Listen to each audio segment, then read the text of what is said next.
Well, hey, Tricia, this interview has been a long time coming. I know we had to reschedule a few times. I'm so excited to have a conversation with you. And you lead a company called Belay Solutions. Why don't you just tell us a little bit about Belay and what they do?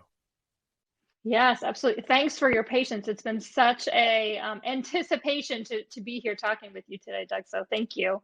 So Belay is a modernized staffing organization. What does that mean? It sounds so fancy. It means that we provide staffing specifically for virtual assistants, bookkeeping, and social media management and website support in a remote capacity, virtual capacity. And back when we started 10 years ago, that was very modernized. Today's a different story where we've all learned that actually is contemporary, not really modern anymore. But that's what we do. Yeah, and I want to go through your story a little bit because you started as a VA, and in fact, we were just talking before the break. You actually, I'm sure a lot of listeners here know Michael Hyatt. I'm holding my full focus planner right now, a big fan. You started off as Michael Hyatt's EA, correct? Can you walk us through your journey, and then you came on staff at Belay, and now you're running the company? It sounds like there's a pretty interesting story there. Yes. So I knew the original founders of the organization. We had worked prior to the formation of Belay, and they had come up with this idea that there were people out there who needed fractional part-time support and of a VA, virtual assistant, and that they could be remote, that it could be in different offices, that there are people really doing this well. And so Belay was founded, and I joined the organization as a founding employee back at that time, and that was late 2010. So we get into our journey, and the organization is starting, and it's very part-time. We're in startup mode. We're just, we're ramping on our first few clients. And Mike Hyatt, this was probably 4 months in. Mike Hyatt tweets, hey, just left Thomas Nelson Publishing. I'm going out on my own. I'm looking for a virtual assistant. And one of our clients saw the tweet because he followed him and said, hey, check out Belay. And so literally within hours, we were on the phone with him, and he was signing up for a virtual assistant.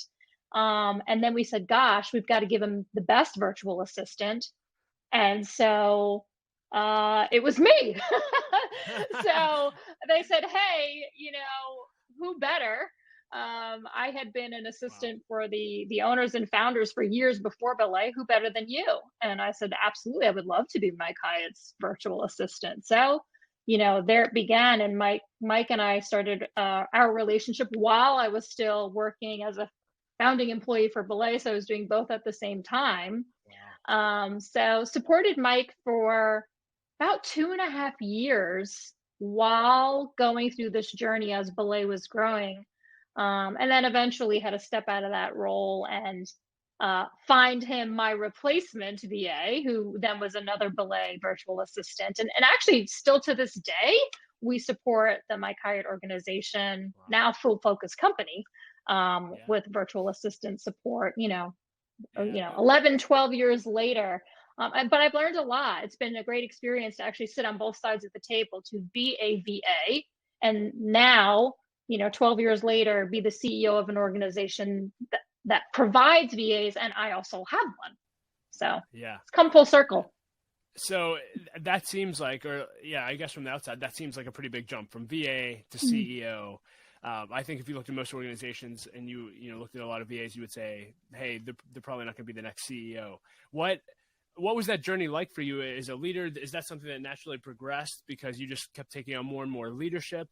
I'm just curious, how did you become the obvious choice for that? Yeah, I don't know if it was the obvious choice, but thank you. My plan was to make it obvious. Yes. Yeah. No, I had a leadership career prior to that time. So when I was in my late 20s up to my early 30s, I was in retail management. And so I had led a team of over 150 people prior to joining Belay. I had taken a step back. I had my first daughter. And when I had her, I realized that I was burning and churning and losing too much time. So I stepped away from my career to be a mom, but I wanted to do something because work to me is very fulfilling. I wanted to do something I really enjoyed and loved and do it in a part-time basis. And I wanted to be home and have that flexibility. And so that's when I became a virtual assistant to the former founder pre-Belay.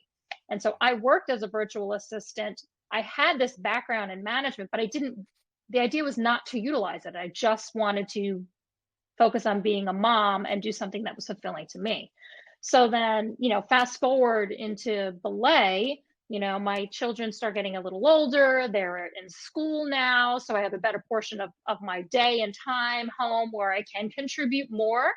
And that's kind of where my leadership journey started inside Belay, is that I was ready to get back into it. And so to your point, I just kept volunteering for more. I was looking for gaps. We're still a very young company. I was looking for gaps that can be filled. I was looking for how we can improve processes. I was looking for how we can improve client experience. I was looking for how we can improve our recruiting efforts. And so I always was looking for areas that I could touch and add value. And I think by naturally being that curious, and having that non-status quo mindset, if you will, helped elevate me throughout the years. And so the owners, were like, wow, okay, this is great. Do you want more responsibility? And I would say yes, over and over again. And I would seek those opportunities. There was even a time, throughout my career there, that I asked to lead a certain department because I felt like I could add value. And I went to the owner and I said, hey, I feel like I could lead the sales team in addition to the current teams I lead. And here's why. Here's the things I could bring to the team. And I really kind of sold the idea of being that team's leader. And the originally was like, I'll think about it, because he led that team. I'll think about it. I love doing that part of the business. And I said, yeah, but you're the owner and you don't need to be leading a team. And he did come back that Monday morning and say, you're right. I shouldn't be leading the sales team. It'll be you. And so sometimes it's just putting ourselves out there and asking for opportunity when I think people don't realize they can. And then it puts a bug or a plant inside your bosses or owners' minds that, oh, this person is really driven to do more. Let's see where things pop up that we can leverage that. And that's kind of what my journey looked like. Yeah, that's such good advice. And, we have a lot of people listening to this. They aspire to leadership. I'm sure a lot of them aspire to be the CEO. You got that title. And I'm just curious, is that something you asked for or something that was offered to you? But, once you sat in that seat, what has it been like? How long have you been in the role? And what have you learned about leadership that you didn't know prior to being in that role? Yeah, all good questions. I did want to be CEO. My goal was always to be the next thing. So when I was a manager, I wanted to be a director. When I was a director, I wanted to be a VP. When I was a VP, I wanted to be an officer. When I was an officer, I wanted to be CEO. I always was just looking for the next thing, not at pace, just when I was ready. And I always made sure that my boss knew that. And I think that's where a lot of people miss out, is they don't actually say that. And if you ask people, hey, does your boss know you want to advance your career and you want to be a manager, or you want to be, most people are like, well, I think they know, probably. It's like, no, just be like so clear, like, hey, my goals are, I would like to do X, Y, and Z. What can I be working on so that when that role, even if the role doesn't exist, when the role is available, I'm so ready. It's not even a decision for you. What are the things I can prepare myself to do? And then really take that professional development into your own hands. The same happened for being a CEO. When I was COO for years, and they were the owner and the CEO. And so he would ask me every year, hey, what are your goals? And I said, well, my number one goal is to be the best COO I can be. However, of course, I would love to one day be the CEO. And his response at that time was, well, I'm the CEO and the owner and the founder, and I'm always going to be the CEO. So you might have to let that dream go. Wow. Yeah. And I said, okay, well, it's out there. If you ever decide to kind of, step away from the business in that fashion, or maybe just be the owner and you want somebody else to run things, I'm interested. And so he said, it's never going to happen. So I kind of let it go and I focused on being a great COO. And I focused on still relieving him and taking on more and more responsibilities as COO. Oh, let me go to that event and I will be on the stage and let me speak to delegation. Oh, let me be the voice. I tried to get myself, position myself to take on more responsibility then, even knowing that the opportunity of being CEO may never be a thing. But, life is awesome, and then they came to me, couple years later and said, "Okay, you were right. We wanna step out of being forward facing, and we want to promote you to CEO." And it was like, "Oh," all the hard work had paid off, and it was great, and I was so excited. Um, and and since then, it's been the joy of my life, truly. I was promoted on January 1, 2020. So, I was young, fresh faced, ready to be a CEO. And then, COVID happened and the world just, so now I'm Yes, like, yes. okay, I'm going to spend my first year as CEO trying to help this organization thrive and survive through something, gosh, we have never seen in our lifetime. This pandemic where businesses were being taken out left and right, and we didn't know if we would survive. And there are a lot of scared people. So, those first 3 months from March 2020 to June 2020 were hard. They really challenged, I think, all of us as leaders. How we show up for our teams. But it was great. Luckily, because we offer remote support and we are a virtual organization, we happen to be one of the organization that benefited and thrived through the pandemic and still are today. So I would say, it's been an amazing ride the last 2 years and a quarter at this point being CEO. Wow. Well, I'm thrilled to hear that story, and I think I mean, watching you lead from a distance, you seem like the perfect fit for that role. So, congrats Thank to you. you. And I would love to talk now more about what your organization does, Yeah. specifically around virtual assistants, and talk to leaders just about this whole concept of even having an assistant. I think. It's interesting that Michael Hyatt, the first thing he does when he leaves is looks for an assistant. And then there's leaders who don't know what they would do with an assistant. Talk to leaders about why they need one and why that's important. Yeah, I mean, Mike's mindset is the mindset that we have. It is the mindset of all of us here at Belay. Is that the first thing you need, even when you're starting or at startup, and this is what Mike, really, was an example of, is I need to get somebody on my side in my corner to handle the administration because I'm trying to grow this business and I can't be bogged down by getting stuck in email and trying to schedule things on a calendar or booking all my travel. I need somebody to do that now so I can focus on selling and growing my company. So it was very precursor for him. He needed the assistant to create and grow the company. And that's really what the owners of Belay did when they brought me on. They knew, like, we need you now at startup so that we can go out and sell and we can go out and strategize and we can go network and make partners and we can focus on how we're going to grow and create this business. We don't want to spend time on the administrative part. And so that's really, what we're practicing and what we're preaching. So, but I also know, to your point, there are so many people who feel the opposite. They feel like it'll be the last thing they do, and they're going to burden all of those things, and it's their job as the leader or the entrepreneur or the owner to do everything, spin all the plates. And I think, that mentality is starting to become old school. And so I challenge those thinkers to say, how much further or faster could you go if you relieved yourself of, even if it's just 10 hours a week of administrative work you're doing, 2 hours a day? Imagine what you could do with 2 extra hours a day because you were not replying to emails or scheduling or booking things or prepping for meetings. 2 hours of focusing on what you should be focusing on as a leader or the owner of a company is, how do I grow?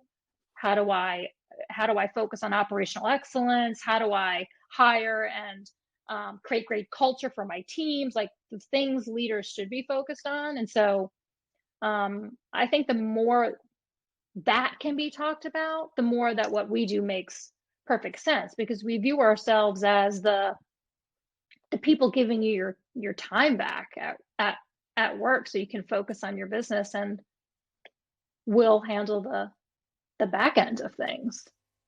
Yeah, and talk to us about some of the things that you're able to take off of a leader's plate. You mentioned, booking things, email.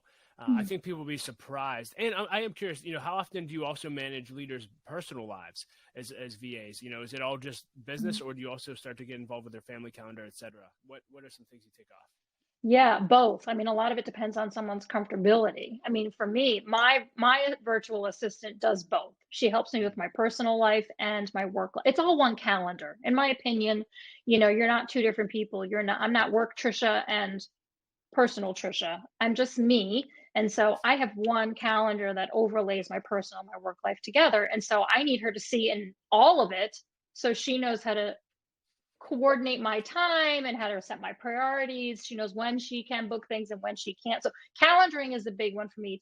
For me, it's like the number one thing your assistant should be doing for you.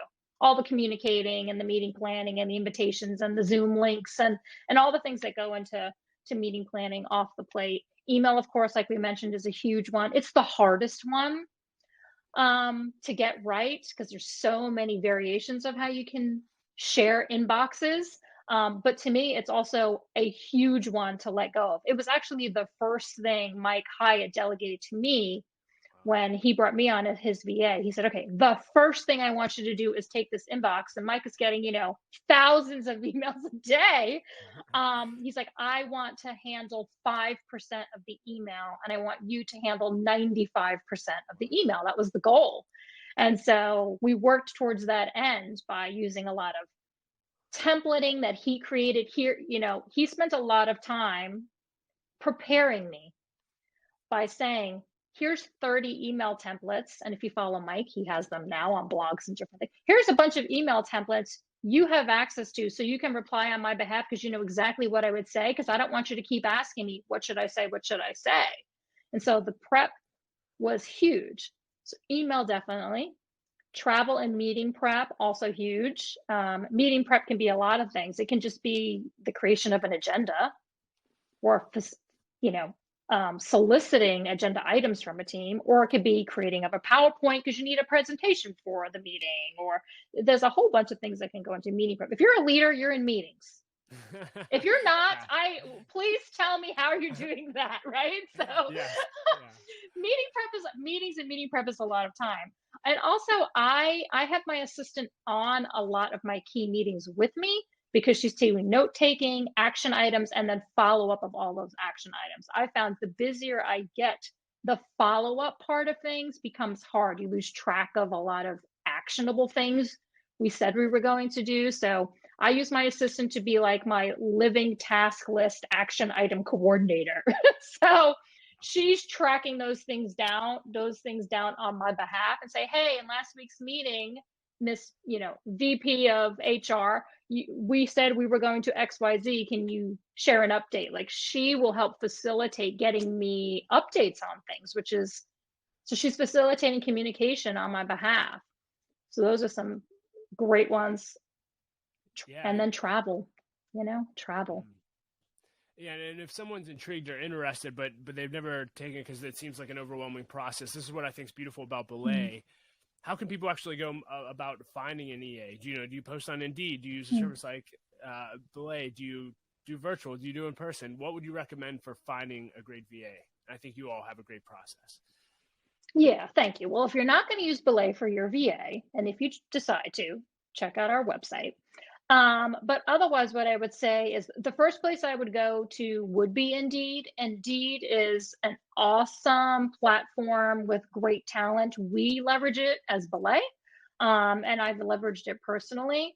And then, you might be able to connect with some opportunities through your network, people who know people. I would, and this is just more personal preference, I would stay away from the referral of friends and neighbors. I mean, sometimes you find yourself in awkward positions where you just want to have a good, healthy divide between what is work and what is too close to home. Yeah. So those are great platforms that I would a checkout. You know, from a Belay standpoint, to your point, if all of that seems very overwhelming, because if you're going to post on Indeed, create a job description. You know, there's a lot you need to there's a lot you need to do. They have to interview all these people. You got to sift through resumes. There's a lot to do if you're going to do it on your own. Part of what we do is we take that burden off of you, right? Like, you don't have to worry about a job description or multiple interviews or reference checking. We take care of all of that for you as an organization. So all you have to do is say, I need an EA and here's what I need help with. And we take care of the rest. It's beautiful. And then tell us some best practices. So once you get an EA, I mean, that seems overwhelming in of itself, unless you're Michael Hyatt and have 30 templates lined up to hand off. Yes. I'm guessing that's not the average leader. You know, what are some best practices of onboarding and then actually working with your virtual assistant or assistant? Yes, you would agree. I mean, I would agree with what you're saying, is that most leaders are not prepared with the right documentation. I mean, that would be an ideal scenario. You want to be the best leader out there and totally equip your virtual assistant to hit the ground running. Then I would say, yes, be prepared with everything. I mean, Mike actually, he's going to listen to this and love it. He sent me a document on my first day that was like 28 pages long. Everything I need, the manual, that is Mike, right? Everything I needed to know, templates, access and passwords to everything, all of his preferences. I mean, I had everything I needed to hit the ground running for him. So we were able to avoid a lot of speed bumps. Now, that is not normally the case. Most leaders don't have time to think about what they're going to put on 28 pages.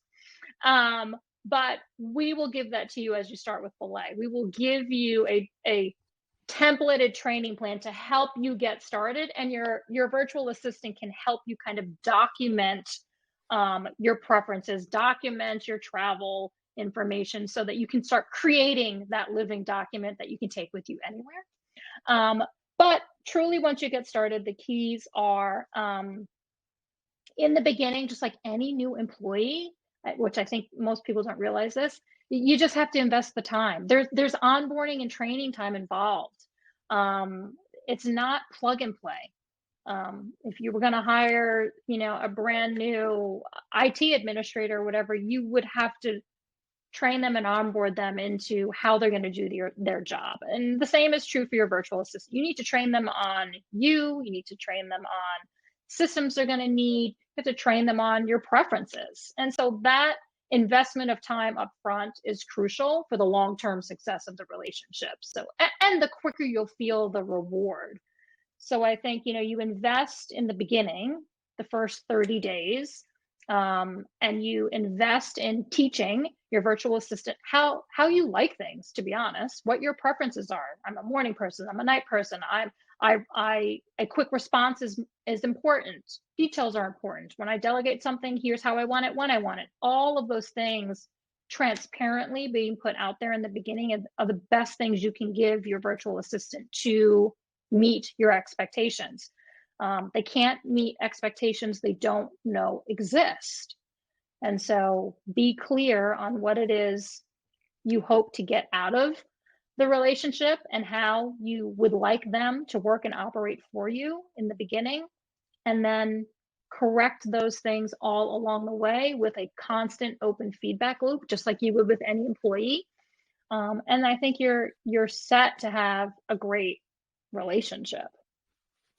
And then once you've onboarded, I'm curious, what have you found to be the best cadence? Is that a daily check-in? Is it once a week? I know you said you bring your VA or your assistant into meetings with you. How do you stay on track in the midst of such a crazy schedule? Yeah, so we do a weekly one-on-one every Monday morning on Zoom. So one of the things I also believe in is being on camera. It matters. I mean, body language, face to face, eyeball to eyeball, they're creating connection. I think that's important. I think most people crave it, especially when you're working from home or working remote. You want to kind of feel like you're seeing and being with other people. So I recommend a weekly one-on-one with your assistant. My preference is to do it first at the top of the week. So My assistant, Monday morning, she's the first meeting I have. Most people think that's crazy. Like, shouldn't you be meeting with your CFO first thing Monday morning, or what that looks like? Nope. Um, it helps us both prep for the entire week. So my assistant will come with all the things for the week that she needs to have a great, successful week. What are my priorities? What do we need done? Where are things sitting? And then throughout the rest of the week, we don't meet, but we communicate daily. So we use Slack to communicate, but Yes. whatever works for you, whether it's texting, instant message. But we are a bunch of slackers over here, and so we're Love it. constantly slacking. Like, she's updating me on things, that's just my personal preference. Is I like to be updated when things are done. So she'll be like, "Hey, that thing you delegated, done. Thumbs up. Hey, this will be done Friday. Awesome." Like, being in the know. And that would be coaching I would give a virtual assistant, if there's an assistant listening, is, let your leader know. Progress reports are important for people to feel like there's movement, because it's hard when you work virtual, you can't see movement. So you have to communicate movement and progress. So weekly one-on-ones, Slack all the times in between. And if there's weird things that come up, we just jump on a phone call, but it's not very frequent, because those weekly one-on-ones, we cover all the bases. And they're only 30 minutes. Doesn't have to be long. Yeah. And I want to start to transition into the lightning round, but anything else that you would tell Yeah. leaders when it comes to having a VA, connecting with Belay? What else should leaders know? Yeah, I would say a lot of it has to do with trust and letting go. And so I say, if you're going to step into the arena and decide you're going to delegate and work with somebody like a virtual assistant, that give them the keys, give them the keys. Let them be the gatekeeper, but they have to have the keys to the gates. So give them the keys, give them trust, and empower them on your behalf. And I think most people will rise up to meet that for you. We think we've done this really well for 10 years. And so we have so many little tips and tricks up our sleeve. If you want to peek at any other delegation resources, you can check out our website, belaysolutions.com. If you go to our resources page, we have a lot of resources on delegating, how to use a VA, things you could delegate to a VA, so on and so forth. But yeah. All right, we'll include links to all of that on the show notes. So thank you so much for Yeah. that. This isn't a lightning round question, but I am curious, just because I'm a Mike Hyatt fan. In the 2 years that you worked with him, and that you've continued to, what are one or two life lessons or business lessons that you learned from him that have made a significant impact on your life and leadership? Yeah. The biggest thing I would say about Mike, and I say this to people often, is he is literally exactly what you think. He is as gracious and smart and generous and empathetic. He is all the things he appears to be, for real. So it was an honor to truly work from him. He taught me a lot. One thing I would say about him that I loved was, he would say that he learns this from one of his daughters. Sometimes we can take ourselves very seriously and we stress ourselves out with what we're doing. And then he would say to me, "Tricia, I just am constantly reminded that we are not running an emergency room. People aren't dying. And so we need to use that as a filter for how important or urgent we think things are, when truly they're actually not. Like, there are no lives on the line with what we're doing here. So it's okay." It's That's okay, and so we can good. calm down. That was one story. And then another story was, he was launching his platform book when I was his assistant when that book came out. And he was going on this 100 interview tour. He was going to do 100 interviews, news, press, whatever. And I was coordinating 100 interviews. I was his virtual assistant. That was a lot of calendaring. And I messed one up, and it was like the wrong time zone, and he missed the interview, and I was mortified. I felt horrible. And I said, "I feel so bad. I'll reschedule." And he says, "Hey, we're all human. We all make mistakes. 1 out of 100 is a 99. That's an A plus in my book. You're fine." Oh, And that's so, awesome. like, grace, right? Yeah, yeah. Absolute grace, knowing that nobody intends to miss the mark, and just a lot of grace. And so that's what he taught me. That's what I keep with me. Be gracious. Absolutely. Thank you for sharing those stories. So now we Yeah. will dive into the lightning round. Just a bunch of fun questions I always ask in every Yeah. interview. The first one is, what's the best advice you've ever received and who gave it to you? I mean, aside from Mike saying we don't run an emergency room, yes, I would say a former boss of mine, Larry Fessler, would say to me, it is what it is. Hmm. It is what it is. Okay. So, like, don't make a mountain out of a molehill. Don't make it more than it is. Some things you can't change. Things are what they are. If you could put a quote on a billboard for everyone to read, what would it say? If I could put a quote on a billboard, I would say, yes, you can. Hmm. Best purchase you've made in the last year for $100 or less? Oh, $100 or less. So not my AirPods, because I think they're Seventy-five, $149. 75% of the answers to that question have been AirPods, even though they're I not mean $100. AirPods. I don't know. $100 or less. It's We'll take it. Yeah. Okay. Oh, this trackpad, Mac trackpad. Mac Love my trackpad. trackpad. That's Okay, under $100 trackpad. awesome. What are one or two books that have made a significant impact on your life, either recently or all time? Okay. Dare. Dare. It's a women's version of daring to take the leap into leadership. So I would say Dare. It's just reaffirmed me as a woman in leadership that I can do hard things. And then I would say, oh my gosh, I have so many books up here. One of the ones that's sticking out to me right now is Leadership on the Line. Hmm. Was a great book also. But You all the mentioned, Simon Sinek books, Start with yeah, Why, and those are like typical. Yeah. so good. You talked about being a woman in leadership. This isn't a lightning round question, but I guess quick advice for women in leadership or aspiring to leadership. I think it's interesting. You always went for the position. I'm not sure. Sometimes women may not feel comfortable doing that because they don't think they have what it takes, but of course they do. What advice would you give them? Yeah, I think that's exactly it, is that most women think they don't have what it takes and they can't hang in the room and that it can be intimidating. And I think when I was young and in leadership, I was 25 and a leader, I was the only female in the room and it was very intimidating.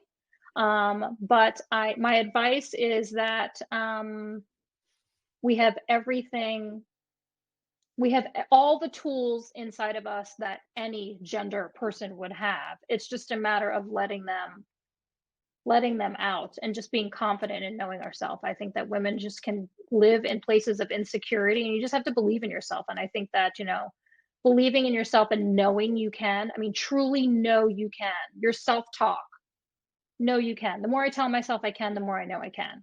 And so just, you can.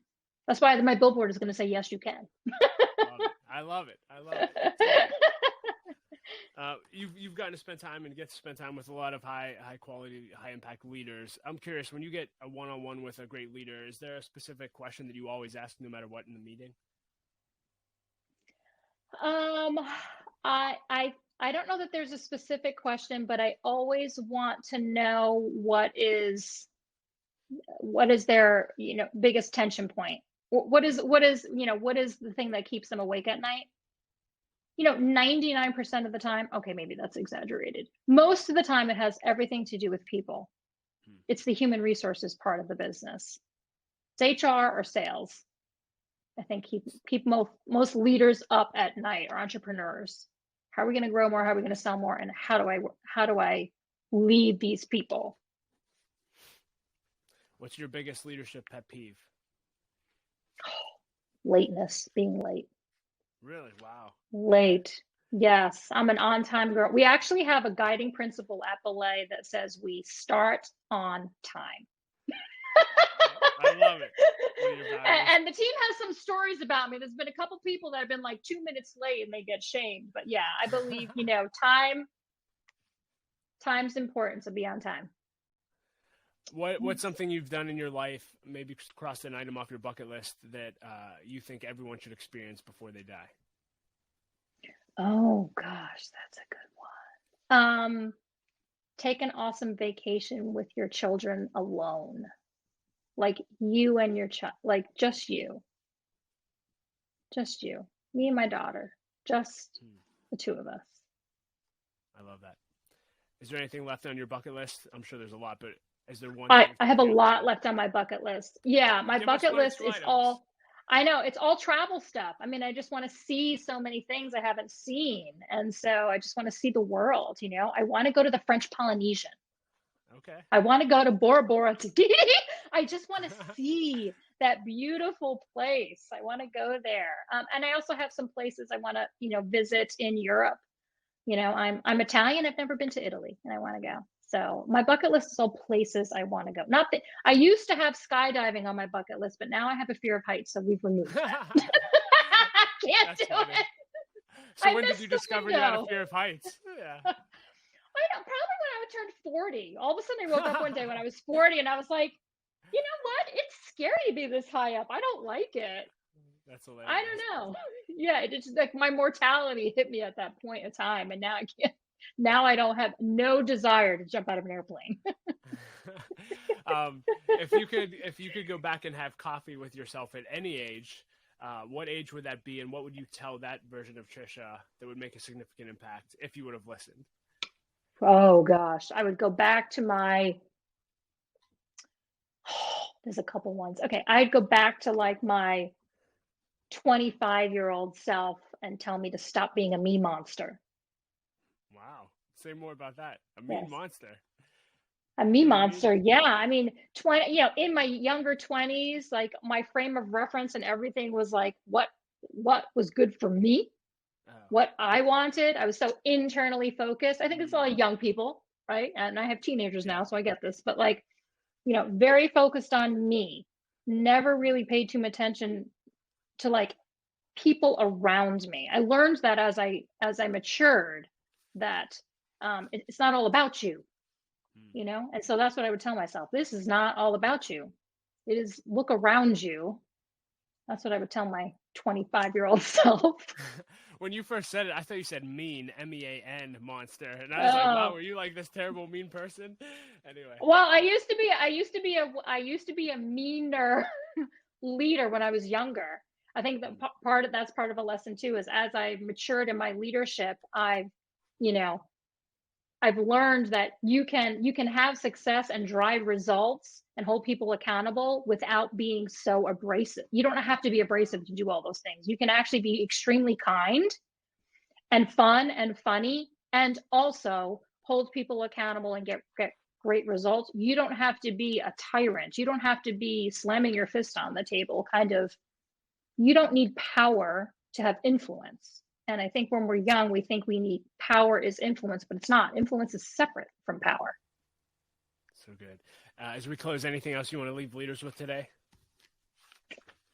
Um, First of all, thank you for having me. This has been super fun. Oh, yeah. It's been a joy. Yeah, I love what you are doing. I would say leaders, don't go it alone. Whether it's you have a coach, you have mentors, you have an assistant, whatever that looks like for you, is that a support system around you is the quickest way to success.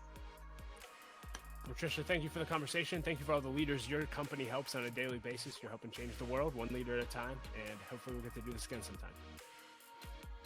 Thanks, Doug. I would love to.